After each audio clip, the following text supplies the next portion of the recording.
आपल्यासाठी खूप मोठी अपडेट येत आहे, ती म्हणजे प्रधानमंत्री किसान सन्मान निधी योजना व नमो शेतकरी महासन्मान निधी योजनेचे हप्ते हे सोबत दिले जाणार आहेत।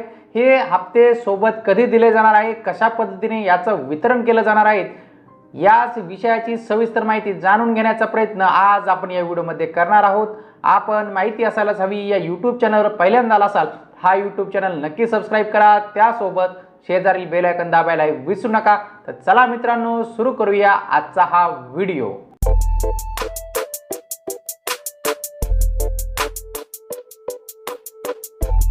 शेतकरी मित्रांनो, प्रधानमंत्री किसान सन्मान निधी व नमो शेतकरी महासन्मान निधी योजनेच्या निधीचे 5 ऑक्टोबरला वितरण केले जाणार आहेत आणि हा निधी दोन्ही शेतकऱ्यांच्या खात्यावरती सोबत वितरित केले जाणार आहेत।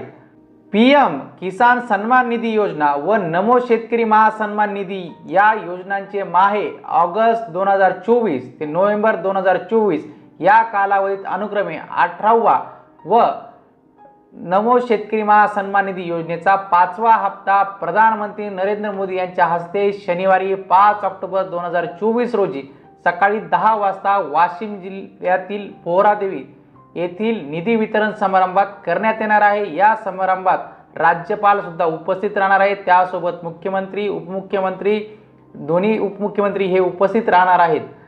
तर पुढे जाणून घेऊया, शेतकऱ्यांना निश्चित उत्पन्न देण्याकरिता केंद्र सरकारने प्रधानमंत्री किसान सन्मान निधी योजना ही सुरू केलेली आहे। या योजनेतून शेतकऱ्यांना वार्षिक 6000 रुपये देण्यात येतात। त्याचप्रमाणे नमो शेतकरी महासन्मान निधी योजनेअंतर्गत सुद्धा शेतकऱ्यांना वार्षिक 6000 रुपये दिले जात आहेत। याच दोन्ही योजनांचा एकत्रित हप्ता पीएम किसान निधी योजनेचा 18वा हप्ता व नमो शेतकरी योजनेचा 5वा हप्ता आहे तो शेतकऱ्यांना या महिन्यात सोबत दिला जाणार असून एकूण 4000 रुपये शेतकऱ्यांच्या खात्यावरती हे जमा केले जाणार आहेत। तर मित्रांनो, महाराष्ट्र शासनाने आणि केंद्र सरकारने घेतलेला हा निर्णय आपल्याला कसा वाटला? आपण माहिती असायलाच हवी या यूट्यूब चॅनलवर पहिल्यांदा असाल तर हा यूट्यूब चॅनल नक्की सबस्क्राइब करा, त्यासोबत शेजारी बेल आयकॉन दाबायला विसरू नका। भेटूया पुढील व्हिडिओमध्ये। धन्यवाद।